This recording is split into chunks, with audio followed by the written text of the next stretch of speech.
세상에 떠도는 기묘한 괴담들. 첫 번째 이야기, 서산 웅도의 해경 출장소에서 실제로 겪었던 실화괴담. 본인이 해양경찰 의무경찰 시절에 서산의 벌말 출장소에서 근무한 적이 있습니다. 거기에는 직원 1명, 의무경찰 1명이 근무를 합니다.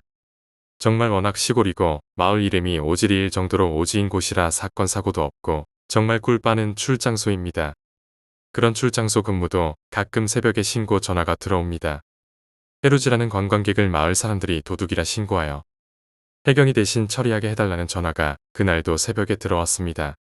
와보신 분들이 있으려나 모르겠지만 서산에는 웅도라고 사진과 같은 잠수교가 있습니다. 그래서 물이 들어오면 빠질 때까지 나갈 수 없습니다. 그날 새벽 2시쯤 들어가서 사건 처리하고 직원과 컵라면을 먹으며 노가리 까던 도중 직원이 제가 오기 전 선임에 대해서 말하는 겁니다. 그 선임은 나이가 꽤 있는 상태에서 군대에 들어온 사람인데 조용한 성격 때문에 친해지는데 오랜 시간이 걸렸다고 합니다. 친해지고 보니 그 선임의 어머님은 무당이라 그 선임도 이상한 기운을 잘 찾고 느낀다고 하더랍니다.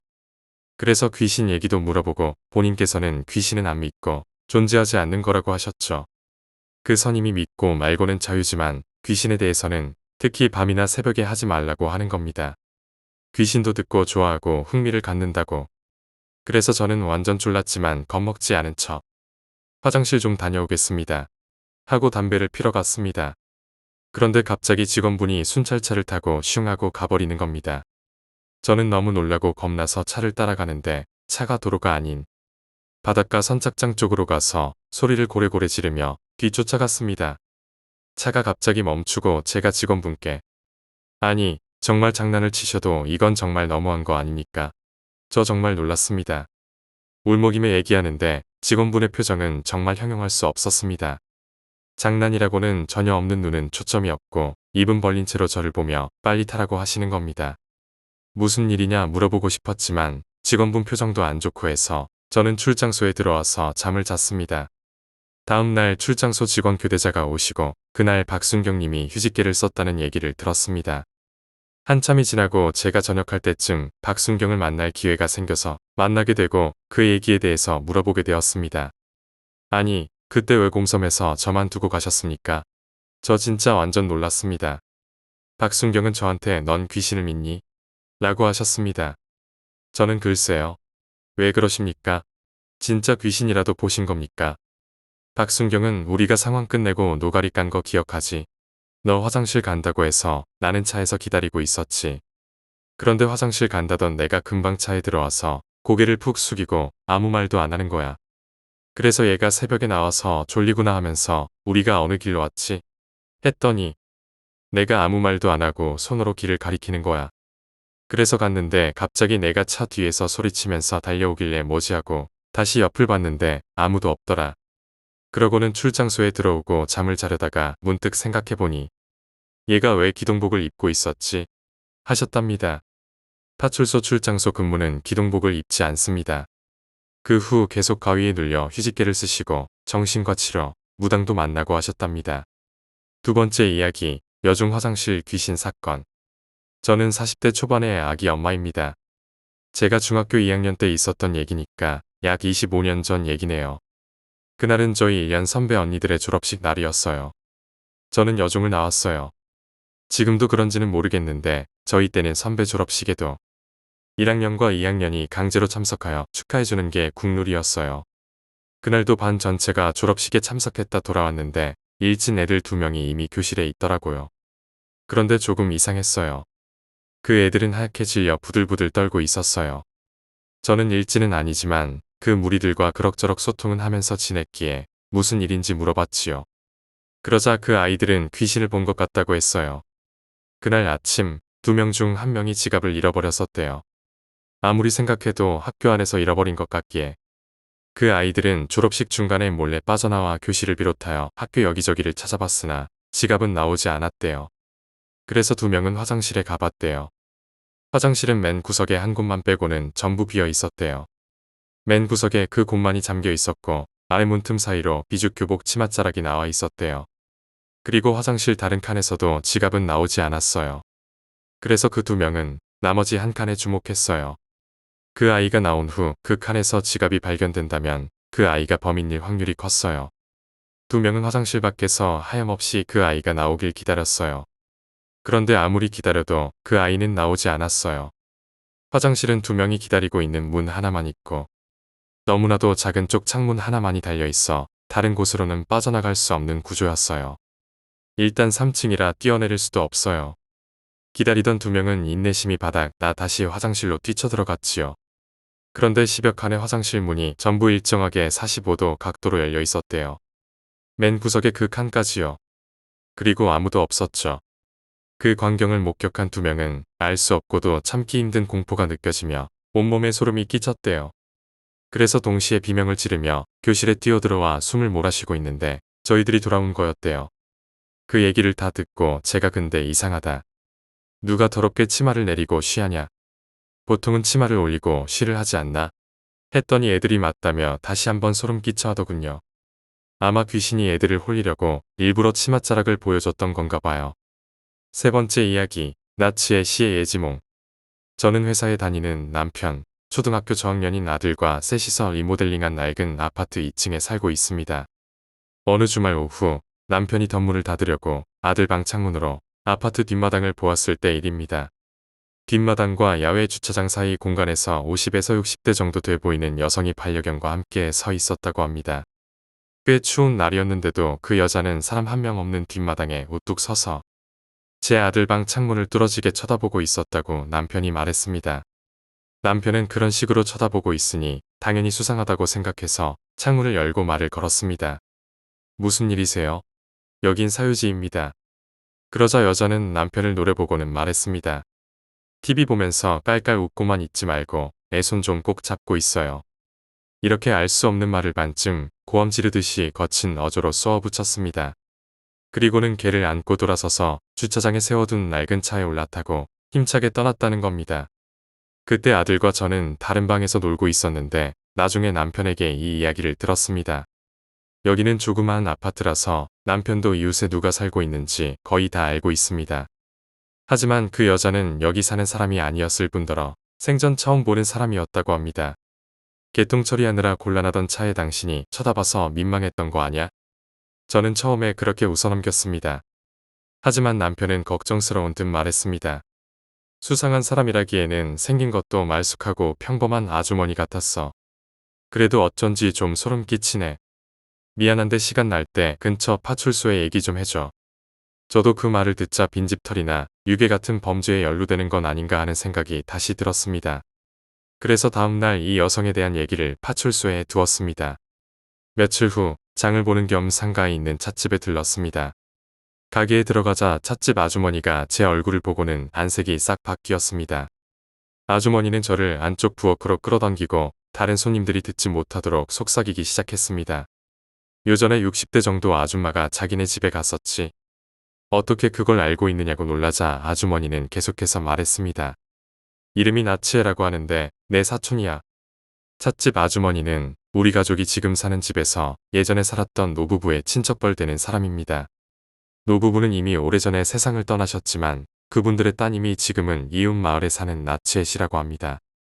다시 말해 나치에 씨는 오래전에 우리 집에 살았던 사람이라는 겁니다. 나치에 씨는 예지몽을 잘 꾸는 체질이라고 합니다. 주변 사람들의 심각한 사고나 죽음을 미리 알게 되는 일이 종종 있다고 합니다. 평소에는 아주 평범한 사람이지만 강한 꿈을 꾸기 직전이나 직후에는 쇼크 때문인지 무아지경 상태처럼 되어버려서 언뜻 보기에는 정신 이상자처럼 보인다는 겁니다. 요전에 나치의 씨한테서 전화가 왔었어. 어렸을 때 살던 집이 꿈에 나왔는데 집안에 또 다른 아이가 보였대. 그리고 그 아이가 차에 부딪히는 모습을 똑똑히 봤다는 거야. 그래서 자기네 애기 이야기일 수도 있겠다 하는 생각이 들었지. 근데 내가 자기랑 직접 알고 지내는 사이가 아니니까 충고를 못하고 있었는데 너무 갑작스러운 이야기라 얼굴에 핏기가 싹 가시는 기분이었습니다. 어쨌든 차를 사서 집에 간 뒤 아들한테 학교 갈 때나 평소에나 항상 자동차를 조심하라고 타일렀습니다. 그리고 이틀 뒤 남편이 아이와 같은 시간에 출근하던 날 아들이 앞에 있는 친구를 발견하고 뛰기 시작했습니다. 남편은 스마트폰을 확인하면서 걷고 있었다고 합니다. 그때 대형 승용차가 아들과 부딪히는 사고가 일어나고 말았습니다. 아들은 크게 밀려서 어느 집 산울타리에 부딪혔습니다. 다행히 주택가라 차가 서행 중이어서 충격은 크지 않았습니다. 아들은 병원에서 검사받았지만 가벼운 염좌 정도로 끝났습니다. 나츠에 씨는 이 사고랑 똑같은 꿈을 꿨던 걸까요? 아무리 생각해도 저는 이 사고로 일어날 수 있었던 최악의 상황이 바로 나츠에 씨의 꿈인 것 같습니다. 나츠에 씨가 미리 충고해 주어서 아들이 경상으로 끝나고 목숨을 잃지 않을 수 있었던 거라는 생각이 들어요. 찻집 아주머니에게 이 일을 말했지만 아직 나츠에 씨를 직접 본 적은 없습니다. 고맙다고 말하고 싶지만 찻집 아주머니 말로는 평범한 꿈이랑 예지몽을 구별하지 못하고 고민하느라 항상 잠이 모자란다고 합니다. 그래서 다른 사람이 꿈 얘기를 하는 걸 좋아하지 않는다고 하네요. 언젠가 감사하다는 말을 할 수 있었으면 좋겠어요. 네 번째 이야기, 우리 동네의 무당과 빈집 사건. 나 고등학생 때니까 대략 10년 전 이야기다. 잠깐 배경 이야기를 좀 길게 하자면 우리 집은 다세대 주택에 살았는데 우리 집이 주인 집이었다. 그런데 위치가 정말 좋았다. 도보 10분에서 15분 거리에는 도서관, 영화관, 백화점, 대형마트, 맥도날드, 버거킹, 스타벅스 등 유명 프랜차이즈가 있었고 참고로 시내에서 이 조건을 충족하는 동네는 우리 동네뿐이었다. 도시 내 주요 동네는 차로 15분 내외로 다 갈 수 있었다. 결정적으로 시에서 제일 큰 학원가가 있어서 학부모들이 좋아하는 동네였다. 그래서 집을세 내놓으면 바로바로 나갔다. 중개사도 끼지 않았다. 보통 집 나가는 사람이 아는 지인을 추천해주고 가고 아니면 부모님 아는 사람이 자기 살겠다고 들어왔다. 우리 집뿐만 아니라 동네 자체가 그랬다. 이제부터 본론이다. 102호가 비었다. 역시 바로 계약하겠다고 사람이 찾아왔는데 알고 보니 여자 무당이었다. 그런데 말하기를 간판도 안 달고 솥대도 안 달고 국 같은 것도 안 할 거라고 했다. 영업도 안 하고 그냥 안에 신방 정도만 차릴 건데 괜찮으냐고 했다. 그런데 문제는 우리 외가가 기독교 집안의 엄마도 교회 권사였다. 더군다나 우리 친척 누나가 자기 결혼한다고 무당한테 수천만 원을 쓴 적이 있어서 우리 집 인식은 무당은 사기꾼이었다. 그래서 당연히 거절했다. 이후 몇 분 동안 무당의 집요한 설득과 부모님의 거절이 오갔다. 그러자 무당이 자기가 살고 싶은 게 아니란 모시는 신이 고른 집이라고 했다. 월세나 보증금을 더 줄 수도 있다고까지 말했다. 그러나 부모님은 여전히 거절했다. 그러자 무당이 여기 동티나서 쎄 안 나갈 거라고 했다. 신이 화내셔서 자기가 최대한 달래보겠다고 했다. 반년쯤 생각해보라고 하더라. 결과는 뻔하게 그 집은 진짜로 반년 좀 안 되어서 나갔다. 보러 온 사람은 많았지만 계약한 사람은 없었다. 그때 아빠가 처음으로 집을 부동산에 올려두고 교차로 같은 신문 광고도 냈다. 그 반년 사이에 옆집인 101호도 살던 사람이 나갔는데 여기는 아무런 이상 없이 바로 새로 사람이 들어왔다. 여하간 무당 말이 진짜였는지 반년 동안 102호는 뭘 해도 안 나갔다. 다섯 번째 이야기, 산속 마을의 미스터리. 저희 부모님 댁은 산간 지역의 한 마을에 있습니다. 그 마을에는 무덤이 있는데 어렸을 때부터 가족들과 정기적으로 성묘를 다녀왔습니다. 무덤이라고 해도 보통 생각하는 제대로 만들어진 느낌이 아니라 낡고 손수 만든 것 같은 엉성한 느낌이 강했습니다. 그런데도 우리 마을에서는 그 무덤을 대대로 물려받고 소중히 관리했습니다. 제가 어렸을 때 1인이 한 30년 전쯤이었을까요? 우리 가족이 여느 때처럼 성묘를 다녀오려고 할 때 허리가 굽고 검은 누더기 같은 것을 걸친 할머니와 스쳐 지나갔습니다. 우리 마을은 그렇게 크지 않아서 모두 얼굴을 알고 지내는 사이입니다. 하지만 그 할머니는 지금까지 한 번도 본 적 없는 사람이었습니다. 저랑 형제들이 부모님, 조부모님께 누구냐고 물어봐도 아무도 입을 열지 않았습니다. 너무나도 이상했지만 어른들이 말해주지 않으니 더 이상 알 수가 없었습니다. 그 할머니는 무덤 변두리에 있는 탁 트인 평원에 쭈그려 앉아 뭔가를 하고 있었습니다. 뭐 하는 걸까 궁금했지만 얼마 지나지 않아 우리 집 성묘가 끝나고 돌아갈 시간이 되어 그 자리를 떠났습니다. 시간이 지나 성인이 된 저는 도시로 나가 보금자리를 꾸렸습니다. 조부모님은 이미 돌아가셨고 부모님만 홀로 남아 외지고 인구도 적은 곳에서 사시는 게 마음에 걸렸습니다. 같이 살자고 권유도 해봤지만 오랜 세월 동안 살아온 곳이 제일이다라며 부모님은 완고하셨습니다. 그렇다면 오랜만에 본가에나 들러볼까 하던 차에 모처럼이니 무덤에도 다녀오게 되었습니다. 무덤에 도착하니 어떻게 된 일인지 어렸을 때 봤던 그 할머니를 다시 만났습니다. 게다가 그때 봤던 것과 정확히 똑같은 모습이었습니다. 할머니의 인상이 너무 강렬했기 때문에 저는 지금까지도 생생하게 기억하고 있었습니다. 그 기억 속의 모습과 똑같았던 것입니다. 어안이 벙벙해서 꼼짝 못하고 있는 저를 눈치채지 못했는지 할머니는 저를 무시하고 그대로 무덤 변두리로 가서 쭈그려 앉았습니다. 어렸을 때 봤던 것과 같은 상황이었습니다. 도대체 뭘 하는 걸까? 궁금했던 저는 숨을 죽이고 다가가 확인하기로 했습니다. 쭈그려 앉은 할머니 앞에는 피가 흩뿌려져 있었습니다. 어떤 동물을 죽여서 해체하는 것처럼 털이 달린 고기 조각들을 정신없이 칼 같은 것으로 잘게 썰고 있었습니다. 예상 밖의 광경에 온몸에 핏기가 싹 가셨습니다. 주저앉을 뻔한 것을 간신히 버텼습니다. 그때 소리를 내버린 바람에 할머니가 돌아서서 저와 눈이 마주쳤습니다. 목숨의 위협을 느낀 저는 성묘할 상황이 아니라는 생각에 필사적으로 도망쳤습니다. 부모님께 이 일을 말씀드렸더니 의외로 쉬이 얘기를 들어주셨고 마침내 입을 열었습니다. 사실 그때 부모님도 무덤에서 그 할머니와 스쳐 지나갔다는 것을 알고 계셨습니다. 그 할머니는 금기시되는 집안의 후손이라고 합니다. 마을에서는 없는 사람 취급받았고 사람들 앞에도 거의 모습을 드러내지 않았기 때문에 아이들에게는 말하지 않으려고 지금까지 숨기고 있었다는 것입니다. 할머니가 쭈그려 앉아있던 곳에는 그 할머니 집안에 무덤이 있다고 합니다. 하지만 뭔가 이상했습니다. 제가 할머니를 처음 봤을 때 할머니는 이미 꽤 나이가 들어 있었습니다. 그런데 30여 년이 지난 지금도 살아있고 심지어 외모도 변하지 않았습니다. 이게 도대체 어떻게 된 일일까요? 세상에는 건들지 않는 게 좋은 일도 있는 법이다. 게다가 과거에 대해 아는 사람은 거의 없고 아버지나 어머니도 자세한 내용은 모른다. 어쩌면 너희 할아버지가 뭔가 알고 계셨을지도 모르지만 할아버지는 이제 이 세상 분이 아니시니까. 부모님은 이렇게만 말씀하시고 나머지는 모른다고만 하셨습니다. 제 고향은 이제 극심한 과소화 상태로 머지않아 사라지겠죠. 그 할머니는 귀신이었을까요? 사람이었다고 해도 지금은 더 이상 인간이 아닌 요괴라고 불러야 할지도 모릅니다. 할머니의 존재가 수수께끼로 묻히고 잊힐 것을 생각하면 왠지 모르게 쓸쓸한 기분도 듭니다. 6번째 이야기, 서울 전학생. 5개월 전쯤 우리 반에 이석진이 전학을 왔다. 생긴 건 멀쩡한 애였는데 하는 행동들이 다른 아이들과는 많이 달랐다. 수업 시간에 갑자기 다 구름소리를 내거나 비둘기처럼 고개를 앞뒤로 흔들었고 항상 말없이 혼자서 다녔다. 누가 뭐라고 물어도 대답을 잘 안 했다. 친구들은 물론이고 선생님도 이석진을 보면 인상을 찡그렸다. 하지만 나는 이석진을 나쁘게 생각하지 않았다. 남에게 피해를 주는 것도 아니고 그저 특이할 뿐이니까. 그런데 좀 이상한 일이 일어나기 시작했다. 원래 이석진은 도시락을 싸와서 교실에서 먹었는데 어느 날부터인가 급식 먹으러 갈 때마다 나를 따라다녔다.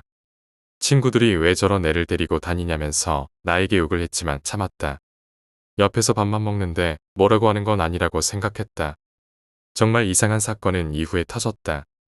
그날은 급식을 먹고 책상 위에 엎드려서 자고 있었는데 친구 한 명이 사색이 된 얼굴로 날 깨웠다. 나는 눈꺼풀을 비비면서 주위를 둘러봤다. 지금 보니 깨운 친구뿐만 아니라 반 애들 모두가 시퍼레진 안색으로 나를 바라보고 있었다. 방금 전까지 이상한 아줌마가 너 앞에 계속 서 있었어. 이상한 아줌마라고. 어리둥절하고 있자 주변에서 목소리들이 터져나왔다. 자초지종을 친구들에게 물어보니 상황은 대충 이랬다. 12시 20분쯤에 이석진 어머니가 교실에 들어와서 나를 찾았다고 한다. 내가 자고 있어서 친구들이 깨우려고 했는데 이석진 어머니가 절대로 깨우지 말라고 했다. 그렇게 아주머니는 내 앞에서 쭉 서 있었고 교실은 40분 넘게 정적에 휩싸여 있었다고 한다. 친구들이 겁먹은 채로 횡설수설하는 걸 들으니 소름이 돋았지만 딱히 뭐가 문제인지 모르겠다. 그냥 이석진 어머니가 점심시간에 교실에 있었다는 거 아닌가? 그게 뭐가 문제야? 내가 말하자 친구들이 뒷목을 잡았다. 그 아줌마가 너 바라보는 표정이 제정상이 아니었다니까. 움직임 하나도 없이 40분 동안 너를 노려보고 있었어. 근데 이석진 어머니가 너를 왜 찾아온 거야? 그건 나도 몰랐다. 이석진에게 무슨 일인지 물어봐도 대답을 들을 수가 없었다. 나는 별일이 아닌 것 같았지만 친구들이 입을 모아서 자꾸 조심하라고 하니까 무서운 감정이 든다. 그렇게 며칠이 흘렀다. 그날은 늦게까지 교실에 남았다가 집을 가려던 때였다. 학교 정문을 나온 순간 어떤 여성이 내 양팔을 잡았다. 안녕. 내가 정진영이구나. 나는 석진이 엄마야. 갑작스러운 상황에 당황스러웠다. 잡힌 팔을 풀려고 했지만 힘 차이 때문에 쉽지가 않았다. 왜 이러세요? 만나보고 싶었어. 내가 석진이랑 친하게 지낸다며. 문득 친구들이 했던 말이 떠올랐다. 걔랑 왜 어울리냐고. 걔네 엄마 진짜 이상하다니까. 두려운 감정이 온몸으로 흘러퍼졌다. 그런데 갑자기 무슨 일로? 석진이가 친하게 지내는 친구는 처음이라서. 보답을 해주고 싶어. 맛있는 거 사줄 테니까 우리 집으로 가자. 어떻게 해야 하지? 왠지 이대로 따라가면 안 될 것 같았다. 나는 빠르게 머리를 회전시켜서 변명을 생각했다. 제가 학원을 가야 해서요. 안 될 것 같아요. 아주머니의 표정이 딱딱하게 굳었다. 내 팔을 붙잡고 있던 소나귀가 더 단단해졌다. 그냥 가겠다고. 여기서 4시간 동안 널 기다렸는데. 느낌상 더 거절하면 큰일 날 것 같았다. 잡은 팔도 안 놔줄 것 같고. 따라가다가 도망가면 되지 않을까. 아주머니와 걸으면서 도망갈 기회를 계속 노렸는데 쉽지가 않았다. 무서워서 발걸음이 차마 안 떨어졌다. 만약 도망가다가 잡히기라도 한다면 너무 끔찍했다. 결국 걷다 보니 어느새 아주머니의 집 앞이었다. 주택이었는데 상당히 고급스러웠다. 넓은 마당도 있고 전체적으로 깨끗한 느낌이었다. 뭐해? 빨리 들어와. 문을 열고 들어가자 머리를 톡 쏘는 듯한 이상한 냄새가 났다. 나도 모르게 코를 쥐어 막을 뻔한 걸 간신히 참아냈다. 무슨 냄새일까 고민을 얼마 하지 못했다. 집안은 전쟁터처럼 어지럽혀져 있었는데 현기증이 날 정도였다. 이리저리 뒹구는 옷가지들과 곳곳에 널린 휴지 조각들. 그리고 정체불명의 끈적한 액체가 바닥 전체에 뒤덮여 있었다. 석진아, 친구가 왔는데 방구석에서 뭐하고 있는 거야? 아주머니의 호통에 정신이 번쩍 들었다. 진영아, 너는 소파에 앉아서 쉬고 있어. 석진이 데리고 나올게. 고개를 돌려서 소파를 바라봤다. 소파는 앉을 자리가 없을 정도로 어지럽혀져 있었다. 물건들을 옆으로 치우고 앉을까 고민하다가 그냥 선 채로 기다렸다. 아주머니의 호통이 커지더니 무언가가 부서지는 소리가 들렸다. 아주머니가 씩씩거리며 거실로 나왔다. 진영아, 먹고 싶은 거 주문해. 아주머니는 전화번호가 빼곡히 적혀 있는 종이를 나에게 건네줬다. 마음에 안 드는 거 시키면 화내지 않을까. 무엇을 시켜야 할지 고민하다가 치킨을 시켰다. 초인종이 울릴 때까지 아주머니는 호통을 치고 있었다. 문 밖으로 나가자 배달기사가 음식을 꺼냈다. 그런데 결제할 돈이 없었다. 아주머니에게 가서 돈을 받아야 했지만 선뜻 발이 떨어지지 않았다. 한동안 내가 얼음 상태이자 배달기사가 땅바닥에 침을 뱉었다. 어쩌면 지금이 도망갈 기회가 아닐까. 집으로 다시 들어가면 나오기 힘들 것 같았다. 생각은 길었지만 행동은 순식간이었다. 나는 무작정 앞으로 달리기 시작했다. 배달기사가 나에게 뭐라고 소리쳤지만 내가 할 수 있는 건 없었다. 한참을 달리고 버스까지 탔을 때야 왔던 길을 돌아봤다. 다행히도 아주머니가 쫓아오지는 않았다. 심호흡을 하며 의자에 앉자 무언가 허전함이 느껴졌다. 그 집에 가방을 두고 온 것이다. 머리가 아팠지만 가방을 찾으려고 돌아갈 수는 없었다. 다음 날 나는 이석진과 최대한 거리를 뒀다. 그냥 아무 일도 없이 이대로 지나갔으면 좋겠다고 생각했다. 역시 그날도 리코더 연주 합격을 못해서 늦게까지 남았다가 집에 가려던 때였다. 이석진의 어머니가 학교 정문 앞에 서 있었다. 온몸에 소름이 돋았다. 황급히 방향을 틀어서 교실로 돌아왔다. 창밖을 보니 아주머니는 갈 생각이 없어 보였다. 2시간이 지나도 여전히 그 자리에 있었다. 나는 어쩔 수 없이 학교 뒷산을 넘어서 집으로 갔다. 그런데 다음 날도 여전히 아주머니는 정문에 서 있었다. 손에 무언가를 쥔 채로 말이다. 너무 무서워서 이석진에게 제발 이러지 말라고 했지만 걔는 여전히 대답을 안 했다. 저녁 7시쯤. 이번에도 뒷산을 가려고 학교 담장을 넘었는데 발목을 삐고 말았다. 너무 아파서 발목을 잡고 뒹굴뒹굴 구르면서 고통스러워했다. 힘들게 언덕을 오르고 있을 때 어디선가 쿵쿵 하는 소리가 들렸다. 뭔가 싶어서 뒤를 돌아보니 어떤 사람이 몽둥이를 휘두르면서 산을 올라오고 있었다. 자세히 살펴보자 이석진의 어머니였다. 머리카락이 쭈뼛 섰다. 저 아주머니가 나를 쫓아온 거다. 뛰어서 도망가고 싶었지만 다리를 다쳐서 쉽지 않았다. 아주머니와의 거리가 자꾸만 좁혀졌다. 걷지를 못할 정도로 발목이 아파서 뒤를 돌아봤다. 아주머니가 뛰다시피 산을 올라오고 있었다. 나한테 왜 이러는 걸까? 아주머니가 들고 있는 내 키만한 몽둥이가 계속 눈에 들어왔다. 반대 손에는 쇼핑백을 들고 있었는데 그 안에 뭐가 있는지 상상하기가 싫었다. 나는 정신줄을 놓고 내 발로 산을 기어오르기 시작했다. 온몸이 흙투성이가 된 채로 정상에 거의 도착했을 무렵 뒤를 돌아봤다. 아주머니가 보이지 않았다. 혹시 따돌린 걸까? 주변을 두리번거리고 있을 때였다. 숲풀 사이에서 무언가가 축구공처럼 튀어나왔다. 나는 놀라서 엉덩방아를 찢었다. 눈앞에는 이석진의 어머니가 서 있었다. 천천히 좀 가지 그랬니? 따라잡기 힘들었잖아. 내 고개가 저절로 구부려졌다 폈다를 반복했다. 심장이 터질 것처럼 펌프질을 해댄다. 아주머니가 몽둥이로 바닥을 쾅쾅 내려치면서 다가오기 시작했다. 머릿속이 새하얘져서 아무런 생각이 들지 않았다. 뒤로 기어서 아주머니와의 거리만 벌리고 있었다. 아주머니가 순식간에 내 앞으로 뛰어오더니 쇼핑백을 펼쳤다. 나는 눈을 질끈 감았다. 시간이 얼마나 흘렀을까? 아무런 일도 일어나지 않았다. 조심스럽게 눈을 다시 떴을 때는 아주머니가 무언가를 내밀고 있었다. 그건 아주머니 집에 두고 온 나의 가방이었다. 이걸 갑자기 왜? 얼떨결에 가방을 건네받으니 아주머니는 등을 돌리고 어디론가 사라졌다. 한동안 멍하니 있다가 정신을 차리고 산에서 빠르게 내려왔다. 집에 들어가니 동생이 나에게 욕을 했다. 뭘 하다가 왔길래 꼴이 그 모양이냐? 그제서야 내 상태를 확인했다. 온몸이 상처투성이었고 교복은 이곳저곳이 찢어져 있었다. 무엇보다 오른손에 들린 가방을 보니 다시 소름이 돋았다. 나는 동생이 하는 말을 무시하고 방으로 들어가서 가방을 열어보았다. 가방 안에는 포장된 닭 한 마리가 들어있었다. 이게 뭘까? 문득 아주머니 집에서 치킨을 시켰다가 도망간 게 기억났다.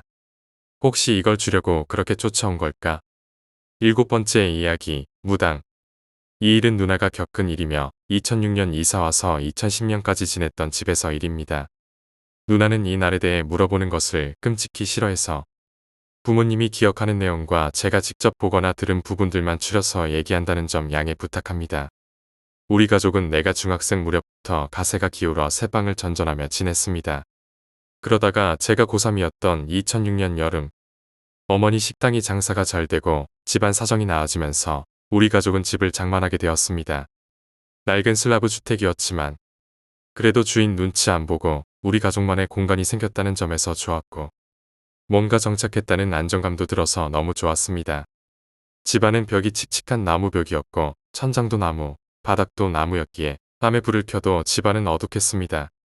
아버지께서는 우리들만의 공간도 생겼으니 좀 더 예쁘게 집안을 꾸며보자고 제안하셨고 우리 가족은 똘똘 뭉쳐서 집을 새로 고쳤습니다.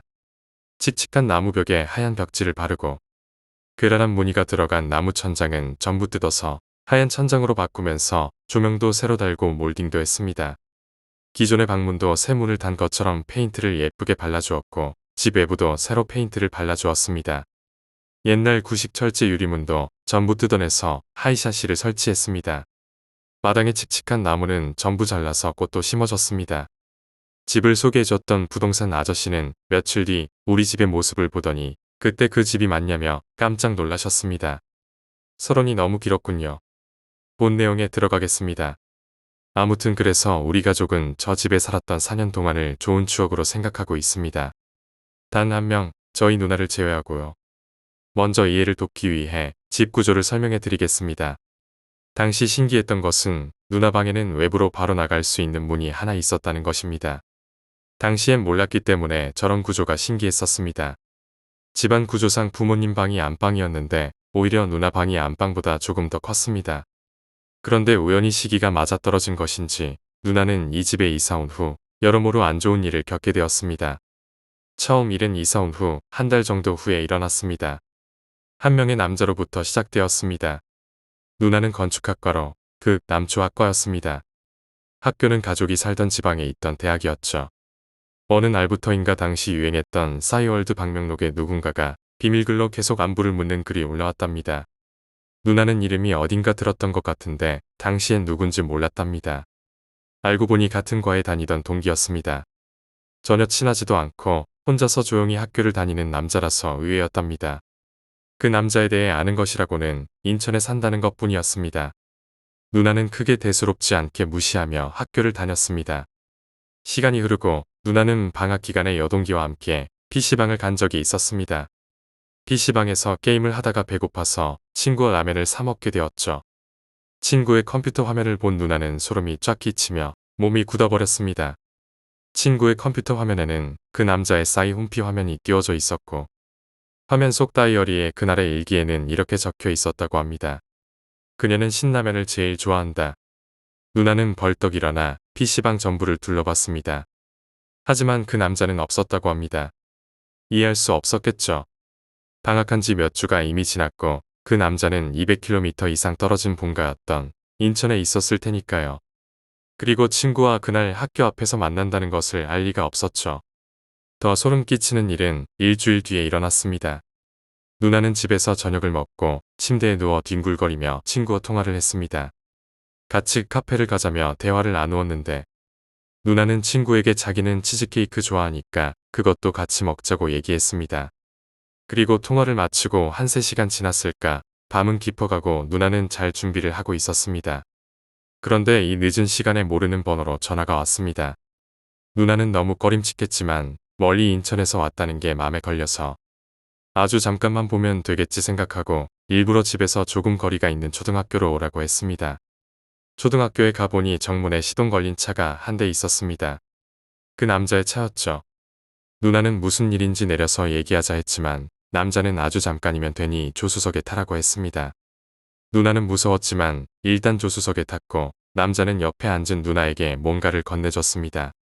남자의 소름 끼치는 눈빛에 안 먹으면 해코지 당할까 싶었기에 누나는 억지로 한 입 베어 먹었고 그러자 남자는 언제 그랬냐는 듯 금세 표정이 밝아지면서 누나를 보내줬습니다. 누나는 집 앞에 케이크를 버리고 집에 들어와서 한동안 오들오들 떨었습니다.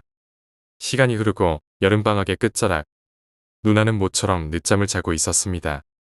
누나는 아침잠이 많아서 항상 늦잠을 잤죠. 그런 누나가 막동이 서서히 트려는 늦은 새벽에 이상한 시선이 느껴졌습니다. 소름이 끼치는 기분에 눈을 바로 뜨질 못하고 파고드는 공포감에 온몸이 굳어지는 듯했습니다. 누나는 한참 있다가 용기 내서 눈을 확 떴는데 평소에 닫아 놓던 창문이 활짝 열려 있고 창문 너머로 누군가 후다닥 도망 나가는 모습이 잠깐 보였다고 합니다. 그리고 누나의 머리맡 쪽 침대 한 구석에는 누가 앉아 있었던 것 같은 온기가 온전히 남아 있었다고 합니다. 아침이 되고 누나는 이 집에서 이사 나가자고 온갖 생떼를 부렸고 엄마는 단순히 안 좋은 꿈 꾼 것이라며 말리고 난리 난 적이 있었습니다. 나중에 들어보니 그때가 바로 이 일 때문이었더군요. 그 뒤에는 누나가 어떻게 했는지는 알지 못합니다. 그리고 시간이 좀 더 흐른 뒤 이제 누나는 미스터리한 존재들에게 시달리기 시작했습니다. 화장실에 있는데 노크하는 소리가 들려서 나 있어 라고 했지만 계속 노크를 해대서 화가 나서 나가면 집에는 아무도 없다던지 멀쩡한 전신 거울이 혼자 엎어져서 깨진다던지 사소한 일들이 많았습니다. 하지만 누나가 진짜 이사 가자고 극성을 부리게 만든 일이 한 번 벌어졌습니다. 그날은 온 가족이 잠든 새벽이었습니다. 누나는 방에서 자다가 거실에서 들려오는 탁탁 소리에 잠에서 깨고 말았습니다. 한창 새벽이라 너무 졸리고 귀찮아서 눈만 감은 채 소리에 집중만 했다고 합니다. 탁탁. 나무로 된 바닥을 가볍게 두드리는 듯한 소리. 누나는 집에서 키우던 강아지가 또 새벽에 깨서 돌아다니는구나 생각했습니다. 강아지의 발톱이 거실 바닥을 가볍게 두드리면 비슷한 소리가 났었거든요. 그리고 그 탁탁 소리는 거실에서부터 점점 자신이 있는 방으로 향하며 점점 소리가 가까워졌습니다. 당시 우리가 키우던 강아지는 종종 새벽에 깨서 부모님 방 침대와 누나 방의 침대를 여러 번 왔다 갔다 하면서 잠을 잤기 때문에 자기 전에는 항상 문을 약간 열어두었습니다. 그리고 그 소리가 가까워지는 것을 듣고는 강아지가 이제 내 침대로 오는구나 생각했습니다. 그리고 그 탁탁 소리는 누나의 침대 머리만 옆 방바닥에 멈췄습니다. 당시 키우던 강아지는 침대에 있는 사람이 올라와 라고 허락을 해야만 올라오게끔 훈련이 되어 있었습니다. 때문에 누나는 올라와 라고 말했죠. 그런데 침대 높이 정도는 가볍게 올라오던 녀석이 계속해서 몸부림만 치고 올라오질 못하는 겁니다. 누나는 짜증이 나서 직접 침대 위로 들어주려고 몸을 일으켰지만 아무것도 없었습니다. 누나는 소름이 끼쳐서 겁에 질리고 말았습니다. 아냐, 이거 동생이 지금 장난치는 걸 거야. 누나는 제가 골려준 것이라 생각하고 벌떡 일어나 제 방으로 들어왔습니다. 그리고 누나는 자는 척하지 말라며 저를 깨웠습니다. 그런데 제 등에 고스란히 남은 이불 자국을 보고는 제가 아니라는 것을 깨달았습니다. 그럼 걔가 왔다가 다시 돌아간 건가? 누나는 부모님 방으로 향했습니다. 그러나 부모님 방은 문이 닫혀 있었고 강아지는 부모님 방에서 자고 있었습니다. 누나는 다시 겁에 질리기 시작했습니다. 강아지가 닫힌 문을 열고 왔다 갔다 할 수는 없으니까요. 재빨리 방에 들어와 이불을 뒤집어 쓰고 몸을 바들바들 떨다가 잠이 겨우 들었다고 합니다. 그리고 꿈을 꾸게 됩니다. 꿈에서는 공중에 떠 있는 듯이 집안을 내려보았고 3인칭으로 자기 자신이 보였다고 합니다. 내가 유체이탈을 한 건가? 신기해하고 있는데 탁탁 아까 자기가 들었던 소리가 거실에서 들려왔다고 합니다. 이동해서 거실을 보니 충격적인 모습이 벌어져 있었습니다. 머리가 헝클어지고 온몸이 피가 흐르는 남자가 명치 아래로는 몸이 없는 모습으로 팔꿈치를 이용해 거실을 빙글빙글 돌고 있었습니다. 그리고 팔꿈치가 바닥에 닿을 때마다 그 정체 몰랐던 탁탁 소리가 요란하게 울렸습니다. 이윽고 거실을 빙빙 돌던 남자는 냄새를 맡는 듯한 제스처를 취한 뒤 누나 방으로 기어갔습니다. 그리고 침대 밑에서 누나를 가만히 올려다보고 있었습니다. 이윽고 자고 있던 누나가 올라와 라고 말하자 그 남자는 침을 질질 흘리며 어떻게든 침대 위로 올라가려 안간힘을 썼다고 합니다. 누나는 충격을 받고 꿈에서 벌떡 깼고 다시 자지도 못하고 이불을 뒤집어 쓴 채 온몸을 떨기만 할 뿐이었습니다. 그 일이 있고 얼마 지나지 않아 우리 가족은 더 큰 집으로 이사를 가게 되었고 그 이후 더 이상 누나에겐 별일이 없었습니다. 그리고 후에 알았지만 누나 방에 외부로 나가는 문이 따로 있었던 것은 누나 방만 별도로 세를 주고 새방살이하는 공간이었다고 합니다. 그리고 우리 가족이 이사 오기 전까지 전 주인이 그 방을 새방으로 썼었다는데 그때 새방살이를 하던 사람은 다름 아닌 무당이었다고 합니다. 그게 누나가 겪은 일에 영향이 있었던 건지 그냥 우연히 그랬던 것인지 알 수는 없지만 누나는 아직도 그날의 일을 떠올리기 싫어합니다.